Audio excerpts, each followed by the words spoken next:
Oke, assalamualaikum warahmatullahi wabarakatuh, sahabatku semuanya, Ardian Reaction maupun penonton Ardian Syarif. Alhamdulillahirrahmanirrahim. Pada kesempatan kali ini kita dapat bertemu kembali dan saya akan memaparkan sedikit dan membantah beberapa narasi dari Zulfikar yang luar biasa lucu menurut saya kan. Oke, yang dibahas adalah apakah Allah dan iblis itu sama, gitu kan?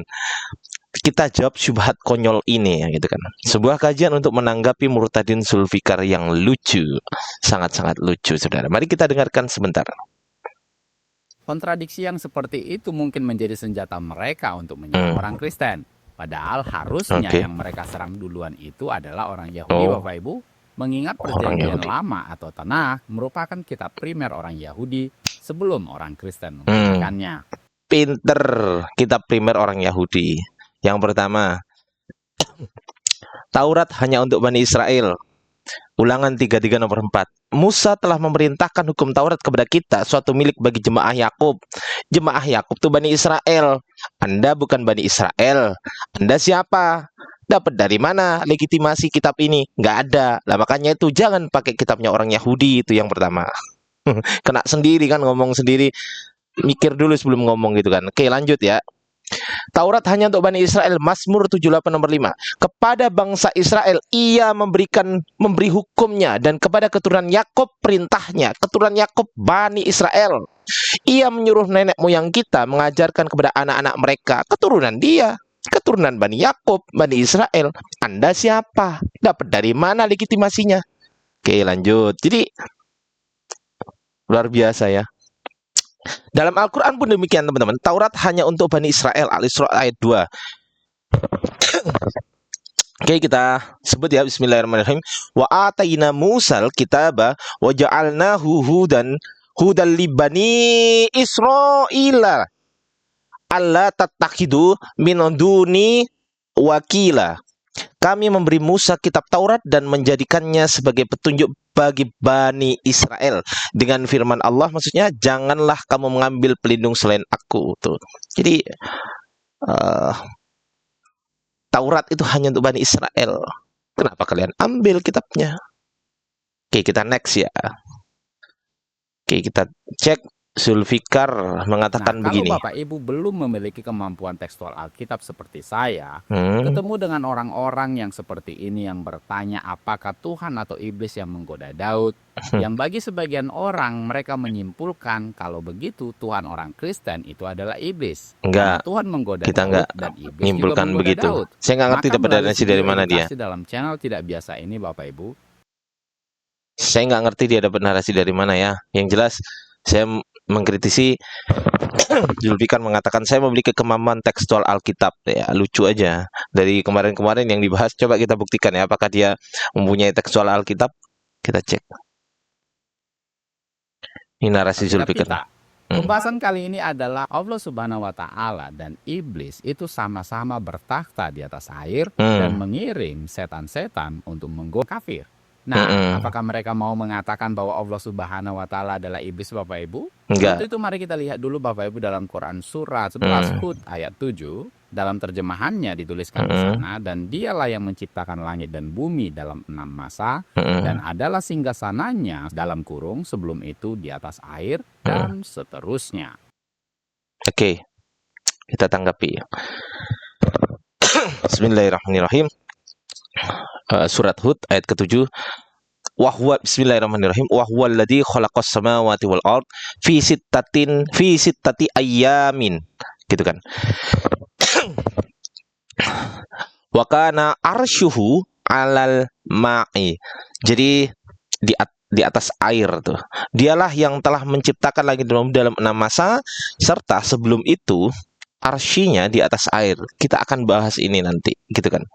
Kita akan bahas. Dan juga di dalam surat Al-A'raf ayat 54 juga demikian ya. Sesungguhnya Tuhanmu adalah Allah yang telah menciptakan langit dan bumi dalam 6 masa. Bismillahirrahmanirrahim. Inna rabbukumullahu alladzi khalaqas samawati wal ard fi sittati ayyamin tsumma stawa 'alal 'arsy. Jadi sesungguhnya Tuhanmu adalah Allah yang telah menciptakan langit dan bumi dalam 6 masa. Kemudian dia bersemayam di atas arsy-Nya, kan begitu kan. Oke, kita next. Dalam tafsirnya adalah bahwasanya tentang bagaimana Allah bersemayam di atas arsy-Nya dan bagaimana Allah mengatur semesta alam ini tidaklah dapat disamakan atau digambarkan seperti bersemayamnya seorang raja di atas singgasananya, karena Allah tidak boleh dimisalkan atau disamakan dengan makhluknya. Betul ini, nanti saya tunjukkan ayatnya. Namun hal ini harus dipercayai dan imani, dan hanya Allah sendiri yang mengetahui bagaimana hakikatnya. Betul. Para sahabat Nabi tidak ada yang merasa ragu dalam hatinya mengenai bersemayamnya Allah di atas ars. Betul, kami mengimani Allah bersemayam di atas ars. Betul. Tetapi apakah yang dimaksud bersemayam di atas ars itu sama dengan bersemayamnya makhluk? Oh, enggak gitu dong, enggak gitu dong. Oke, kita next ya. Demikianlah Imam Malik berkata ketika ditanyakan kepada masalah bersemayamnya Allah di atas ars sebagai berikut: bersemayamnya Allah adalah suatu hal yang tidak asing lagi, tetapi bagaimana caranya tidak dapat dipikirkan. Betul. Oke, kita next sekarang. Ya, linknya nanti akan saya sertakan di deskripsi teman-teman ya. Oke, kita lanjut ya. Oke, Zulfikar tidak mendasar sorry, ini salah ketik ya, tapi yang jelas ininya benar. Dituliskan di sana Ini 6 days and his throne was on the water, dan tensesnya itu adalah past tense. Sementara di dalam Al-Quran Past tense. terjemahan versi Syakir dituliskan di sana 6 periods, bukan 6 day. Present And his tense. dominion extends on the water. Dan tensesnya adalah present tense. Present tense. Sementara versi Muhammad Asad dituliskan di sana 6 ion. Nah, tensesnya adalah present perfect tense. Present Dari perfect 3 tense. jenis terjemahan Al-Quran dalam bahasa Inggris yang sudah saya tunjukkan tadi, Bapak Ibu. Nah, kita sudah lihat perbedaan tenses dan kata-kata yang digunakan di sana. Ada yang menggunakan days, ada yang menggunakan periods, ada yang menggunakan eons, dan tensesnya juga berbeda-beda. Ada yang simple past tense, ada yang present tense, dan ada yang present perfect tense. Jadi Baik. kalau ada teolog maling atau pemulung yang bilang kok terjemahan teolog Alkitab maling. kalian orang Kristen itu versi yang satu itu beda dengan versi yang lain, maka melalui video ini Anda bisa tunjukkan kalau terjemahan Al-Quran juga sama. Oke, dia katakan terjemahan Al-Quran juga sama, begitu kan? Yang pertama dia katakan begitu karena dia nggak ngerti itu. Yang dia bahas terjemahan, bukan Quran. Terjemahan Al-Quran bukan Quran, dikunci itu teman-teman ya. Dia nggak ngerti itu. Oke, kita bahas satu-satu. Oke, kita bahas ya nih. Jadi di surat Hud ayat 7 ini teman-teman, jadi sudah saya screenshot masing-masing, ada past tense, present tense, dan present perfect tense. Ini adalah kaidah bahasa Inggris, Dinda Zulfikar. Bukan kaidah bahasa Arab. Kenapa nggak bahas Arabnya? Kenapa? Takut? Nggak tahu? Nggak mampu? Atau bagaimana? Coba kita bahas. Jadi yang dipermasalahkan ini di Wakana ini ya, Kana ini ya teman-teman ya. Kana ini yang dipermasalahkan gitu kan. Apakah past tense, apakah present tense, atau present perfect tense? Mari, dan yang dipermasalahkan adalah terjemahan Qurannya, bukan Qurannya. Jadi Qurannya sebenarnya nggak ada masalah. Dia sendiri yang cari-cari masalah di terjemahan, itu urusanmu sebenarnya, bukan urusan kami. Tapi nggak apa-apa, kita bantu coba untuk menjawab ya. Oke, yang pertama, ini tenses ya, tensesnya ya. Past tense ada 4 past tense tuh. Intinya past tense ini adalah membicarakan tentang masa lampau. Kemudian present tense itu untuk membicarakan sesuatu yang sedang terjadi saat ini atau sesuatu yang benar saat ini dan kapanpun. Kapanpun. Present perfect tense itu adalah digunakan untuk menunjukkan hubungan antara masa kini dan masa lalu, gitu kan. Waktu tindakan atau kejadiannya adalah sebelum sekarang, tetapi tidak spesifik, dan kita seringkali lebih tertarik dengan hasil atau akibatnya daripada tindakan itu sendiri. Oke, ini linknya saya sertakan nanti ya. Kita cek sekarang. Nah, Bismillahirrahmanirrahim. Jadi teman-teman, saya sudah sedikit mencari-cari data gitu kan. Ya, yang dia permasalahkan kan kana. Kana isim kana ini ya teman-teman. Isim kana ini ya. Isim kana ini termasuk fi'il madhi. Fi'il madhi ya, atau kata kerja lampau di sini. Nah, kata kerja lampau apakah hanya lampau saja? Dalam kaidah bahasa Arab lagi-lagi kita jelaskan, lagi-lagi kita akan jelaskan nggak sama dengan kaidah bahasa-bahasa yang lain, termasuk bahasa Inggris. Oke, ini ada kitab yang namanya Kitab Adwaul Bayan, teman-teman. Ini Kitab Adwaul Bayan. Jadi tepatnya pada halaman juz 3 ya, juz 3 halaman 253 ini. Nih. Oke, di sini dituliskan bahwasanya wa ta'biru anil mustaqbali bisi qotil madhi litahaqqaqi eh, apa ini wuku'ihi kasirun fil Quran. Jadi ini aslinya yang ini. Ini saya screenshot dari yang sini. Ini nggak ada harokatnya. Maka saya bantu supaya teman-teman juga bisa baca dengan ada harokatnya seperti ini. Ya, biar kita bisa baca ya. Sama ini ya. Ini sama ya. Watak birung, kemudian anil mustaqbali. Nah, sama ini ya. Bisi gotil madhi. Jadi ini membahas mengenai fiil madhi ya kan. Kemudian isim kana ini apa sih maksudnya? Dalam kitab Atwaul Bayan, fiil madhi ya ini kan juz 3 halaman 253 disebutkan penggunaan fiil madhi atau kata kerja lampau untuk menyatakan masa depan. Itu bisa. Karena peristiwa itu pasti akan terjadi dan itu sangat banyak dalam Al-Qur'an. Itu bedanya kata kerja di dalam kaidah bahasa Inggris, bahasa Indonesia dan kaidah bahasa Arab berbeda. Kenapa nggak bahas dalam kaidah bahasa Arab? Karena Quran diturunkan dalam bahasa Arab. Kenapa Zulfikar harus mengambil kaidah bahasa Inggris? Kenapa Dinda? Kenapa? Tapi nggak apa-apa, kita ikutin ya. Kita jelaskan di sini. Ini teman-teman, linknya di sini dan juga ini sampul kitabnya gitu kan. Sudah saya jelaskan di sini. Oke, kita next ya. Kita jelaskan. Nah, ini. Contoh fiil madhi atau kata kerja lampau untuk menekankan makna dan keberadaannya di masa depan. Yang saya bilang tadi kan. Oke. Apakah semua fiil madhi itu hanya bisa dipahami lampau saja? Tunggu, lihat ini, dengarkan penjelasan ini ya. Oke. Misal di dalam surat Az-Zumar ya, di sini ayat 68 wanufiko fisuri dan di sini ada kata wanufiko dan ditiuplah, kita baca terjemahnya. Dan ditiuplah sangkakala, maka matilah siapa yang di langit dan di bumi kecuali siapa yang dikehendaki Allah. Kemudian ditiup sangkakala itu sekali lagi, maka tiba-tiba mereka berdiri dan seterusnya. Artinya ini adalah kejadian yang nanti akan terjadi di hari kiamat. Ditiup sangkakala. Tapi di sini menggunakan apa? Fi'il madhi, kata kerja lampau. Kata ini menggunakan fi'il madhi.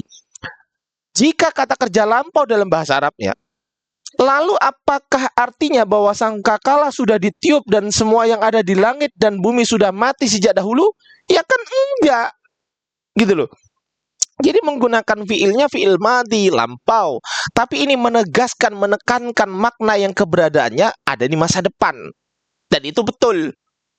Begitu cara menjelaskan itu pakai kaidah bahasa Arab Dinda Zulfikar. Keterlaluan Dinda ini. Masa Bapak menjelaskan Quran hanya menggunakan terjemahan. Ya bolehlah terjemahan itu boleh, tetapi ya dibacalah teks aslinya, dijelaskanlah teksnya dalam kaidah bahasa Arab. Kenapa takut kali gitu loh? Kenapa atau nggak bisa memang? Ya makanya belajar. Jangan modal terjemahan, katanya mempunyai kemampuan tekstual Alkitab. Katanya mempunyai tekstual. Nggak ada. Bahkan nama Alkitab itu Al-Quran juga kan sebenarnya kan. Ya, dalikal kitabul la raiba fi, Alkitab, dalika Alkitab, Al-Quran yang dimaksud di situ. Tapi kita nggak akan bahas ke situ karena nanti ada saatnya sendiri teman-teman. Kita lanjut ya. Jadi ini adalah contoh fi'il madhi, kata kerja lampau yang ditekankan bahwasanya untuk makna dan keberadaan di masa depan. Begitu ya, udah dijelaskan ya. Makanya kenapa tadi banyak para penerjemah yang ini tadi. Nah, penerjemah ini kok ada yang past tense, ada yang present tense, ada present perfect tense. Ya iya, kan gak ada masalah. Yang penting Qurannya nggak berubah. Nggak ada berubah juga. Dan perlu dipahami juga bahwasanya memahami Quran itu bukan hanya modal terjemahan Dinda. Begitu ya. Apalagi kaidahnya dibahas, udahlah diterjemahkan, yang dibahas kaidah terjemahannya. Aduh, kacau ini. Kacau ya. Kita next ya teman-teman ya. Oke, kita next ya. Kesimpulan jawaban dari narasi Zulfikar yang lucu ini. Kalimat kana, teman-teman, itu adalah fi'il madhi yang menunjukkan kejadian yang sudah berlalu. Maka di ayat itu artinya arsy Allah di atas air itu dulu. Itu dulu, gitu kan. Sebelum penciptaan langit dan bumi, adapun setelah itu maka arsy Allah maksudnya di ini bukan merujuk tempat seperti makhluk ya. Di ini bukan merujuk tempat seperti makhluk. Saya ulangi lagi. Di ini bukan merujuk tempat seperti makhluk. Di langit ini bukan merujuk tempat seperti oh berarti di langit itu kayak pesawat ada di langit. Enggak gitu juga, enggak gitu. Oke ya, lanjut ya. Kadangkala fi'il madhi menunjukkan makna yang ada untuk selamanya atau makna yang akan datang. Hal itu dipakai untuk menekankan makna dan keberadaannya. Misal ada kalimat kan Allah. Nih lihat, dengarkan Zulfikar. Katakan Allah misal. Bukan berarti Allah hanya ada di zaman itu aja, di zaman dahulu aja. Iya kan? Tapi Allah ada di zaman dahulu. Allah ada di zaman sekarang. Bahkan Allah ada selama-lamanya, seterusnya. Lantas kenapa pakai fi'il madhi? Yes, karena untuk menekankan akan keberadaan Allah dan keagungannya. Itu namanya kaidah bahasa Arab, Dinda. Terjawab ya kan? Terjawab kan? Kau bawa terjemahanmu, saya kritisi. Kau jawab. Kau pakai terjemahanmu, kau kritisi itu terjemahanmu, saya jawab terjemahanmu.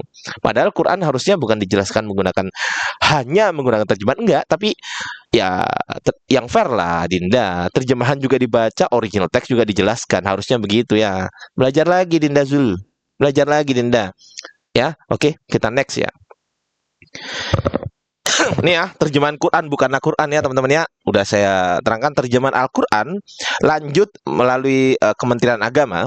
Betapapun bagus dan sempurnanya terjemahan itu teman-teman, tetap bukanlah Al-Quran. Bukan. Karena terjemahan Al-Quran itu tidak dapat sepenuhnya menggambarkan maksud Al-Quran. Betul. Ia hanyalah sarana untuk memahami makna kata-kata, kalimat dan ayat Al-Quran. Itu pun masih harus diuji dan diperluas lagi pemahamannya melalui buku-buku tafsir. Tidak cukup untuk memahami Al-Quran hanya melalui terjemahan cediar. Selamat datang di kebenaran. Lanjut, next. Oke. Allah Subhanahu wa Ta'ala, Kita dengarkan. Tuhan yang disembah oleh saudara-saudara kita yang dari Islam, itu bertata di atas air. Nah, selain bertata di atas air, Allah Subhanahu wa Ta'ala juga mengutus atau mengirim setan-setan kepada orang kafir. Gimana kita bisa temukan hal itu? Kita bisa temukan di dalam Quran 19 Maryam ayat 83. Betul itu. Dalam terjemahannya di sana, tidakkah kamu lihat bahwasanya kami telah mengirim syaitan-syaitan itu kepada orang-orang kafir dan seterusnya. Betul. Di dalam terjemahan bahasa Inggrisnya, we have sent the Saitans against the unbelievers dan seterusnya. Jadi dari kedua ayat Al-Quran yang sudah saya tunjukkan tadi. Oke, kita next. Tadi dia mengatakan, tidakkah engkau memperhatikan bahwa kami, Allah maksudnya, telah mengutus setan-setan kepada orang-orang kafir. Dia kayaknya bermasalah dengan ini, dengan ayat ini kayaknya. Kenapa? Ada masalah apa gitu loh, Zul. Oke, kita lanjut ya. Kita bahas ya. Dia baca ayat 83, enggak baca ayat 81-nya. Aduh ya Allah. Kita baca dari ayat 81 ya, teman-teman ya. Bismillahirrahmanirrahim. Wattakhadhu min dunillahi ilahatal liyakunu lahum izzan. Mereka telah menjadikan selain Allah sebagai Tuhan-Tuhan agar menjadi pembela mereka. Ternyata Allah mengutus setan-setan kepada orang kafir. Jadi salah mereka. Kenapa? Karena salah mereka sendiri menyekutukan Allah, sama seperti Zulfikar kan, menyekutukan Allah juga. Jadi setan-setan juga diutus oleh Allah kepada Zulfikar sepertinya ini, supaya Dinda Zulfikar ini mungkin semakin tersesat juga, sama seperti ayat ini. Ini orang-orang kafir ini. Lihat, coba. Mereka telah menjadikan selain Allah sebagai Tuhan-Tuhan agar menjadi pembela mereka. Selain Allah, menyekutukan Allah. Ada sebabnya dong. Allah mengirimkan setan-setan kepada orang-orang kafir. Ada sebabnya, ada. Orang dikasih jalan yang lurus mereka nggak mau. Ya kan? Jadi terima kebenaran. Dan teman-teman, ayat ke-86 berbunyi, dan kami menggiring para pendurhaka ke dalam neraka jahanam dalam keadaan dahaga. Jadi orang-orang yang tidak percaya kepada Al-Quran, menyekutukan Allah, tidak menyembah Allah, apalagi berpolemik tentang Al-Quran gitu kan, tidak bertobat kepada Allah, maka kelak mereka akan dibenamkan ke dalam neraka jahanam Allah Subhanahu wa taala dalam keadaan dahaga. Naudzubillahi min dzalik. Naudzubillahi min dzalik. Ya. Jadi sudah saya jawab kenapa Allah mengutus setan-setan kepada orang-orang kafir? Ya karena mereka sendiri yang menyekutukan Allah. Masuk akal gitu loh. Masuk akal. Oke, kita next ya. Nah, kita gas sekarang. Di dalam 1 Samuel 16:14 dikatakan, adapun Saul telah ditinggalkan oleh roh Tuhan dan kini ia disiksa oleh roh jahat yang diutus Tuhan. Ada juga ternyata. Ternyata ayatnya juga ada juga. Ternyata Tuhanmu juga mengutus roh jahat. Roh jahat siapa rupanya? Siapa rupanya? Siapa rupanya kalau bukan si Bilisisis? Ayo. Siapa? Roh jahat malaikat rupanya? Enggak. Siapa? Ada juga ternyata Jediar selamat datang di kebenaran. Kita tambah lagi, kita kasih lagi nih. Ayub 2 nomor 6. Maka firman Tuhan kepada iblis, nah ia dalam kuasamu, hanya sayangkan nyawanya. Maksudnya sisakan nyawanya. Ya, itu. Loh, ini Tuhan ngomong sama iblis, itu kuasamu. Ini gimana ini maksudnya ini? Ya kan? Oke, kita next ya. 1 Raja-Raja 22 nomor 23. Karena itu sesungguhnya Tuhan telah menaruh roh dusta ke dalam mulut semua nabimu. Ini sebab Tuhan telah menetapkan untuk menimpakan malapetaka kepadamu. Silakan dipikir sendiri ayat ini gimana. Saya nggak mau menyimpulkan apapun. Saya nggak mau menyimpulkan juga ya. Silakan disimpulkan sendiri dengan ayat ini. Ini gimana Tuhan menaruh roh dusta ke dalam mulut semua nabimu. Sebab Tuhan telah menetapkan untuk menimpakan malapetaka kepadamu. Nah, silakan dipikir sendiri Zulfikar ya, Dinda. Oke, Dinda Zulfikar. Kalau sudah berani, Dinda Zulfikar sudah mempunyai keberanian untuk diskusi dengan saya. Mari kita diskusi secara offline, Dinda Zulfikar ya. Saya panggil Dinda atau Abang ini. Ya Dinda aja lah, Dinda Zulfikar ya. Karena ngawur terus sih dari kemarin-kemarin. Oke, lanjut ya. Nih, kita dengarkan ya.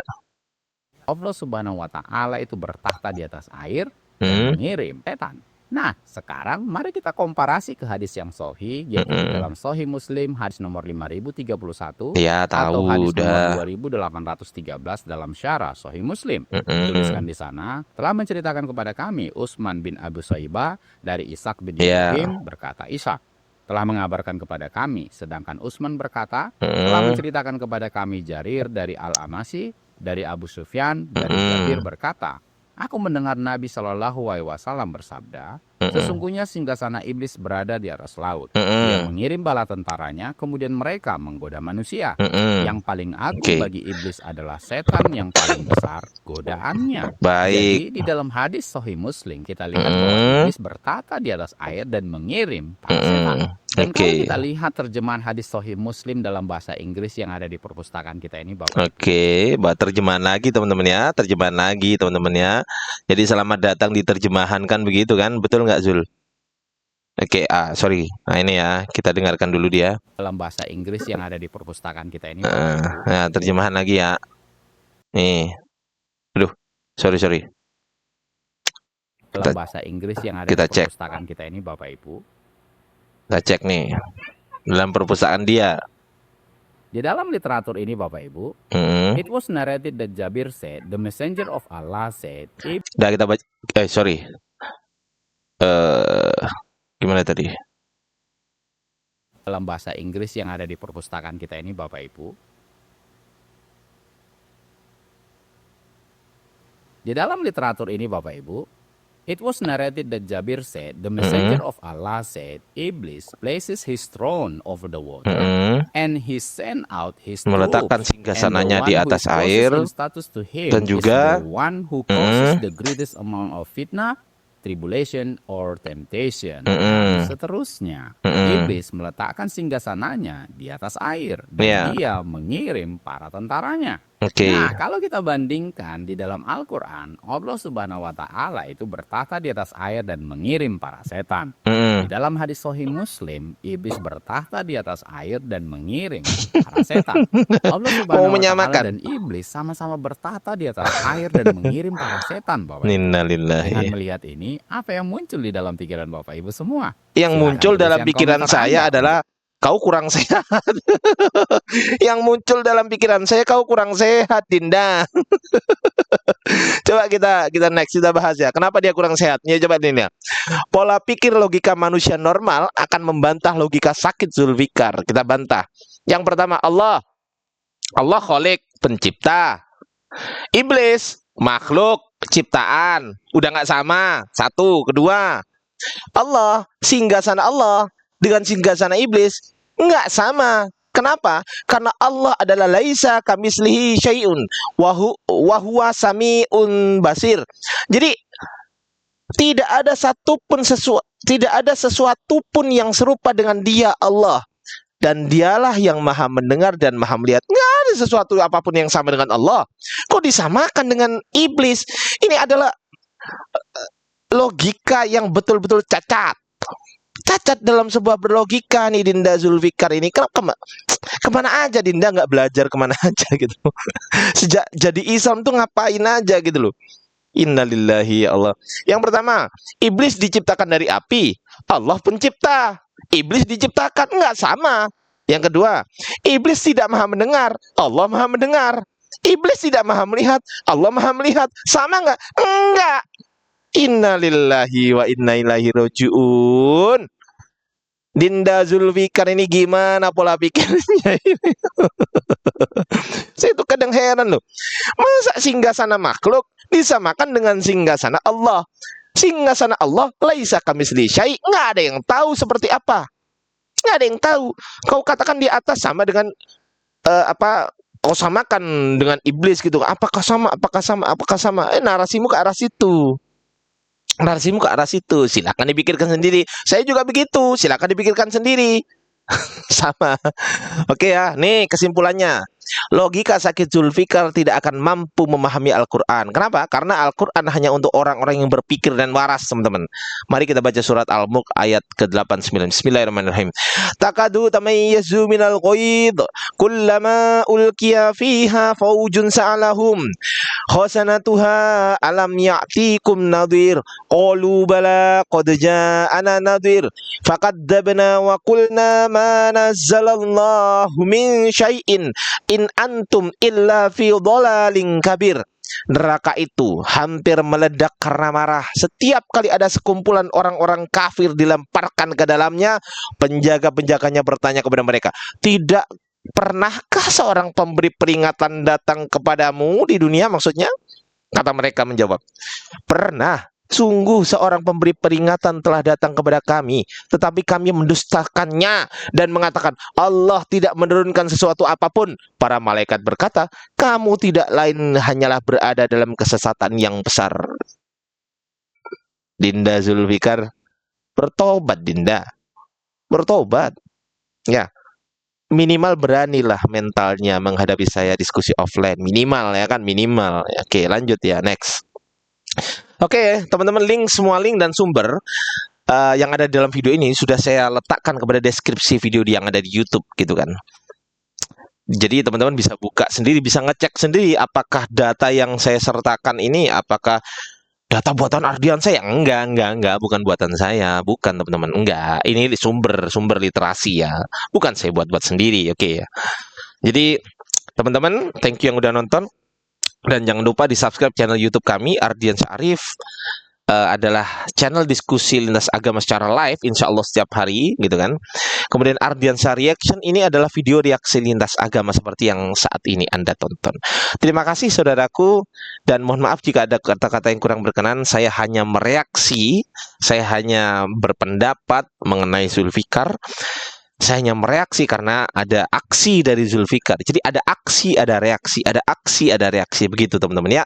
Thank you semuanya yang udah subscribe dan juga yang ingin mendukung channel saya.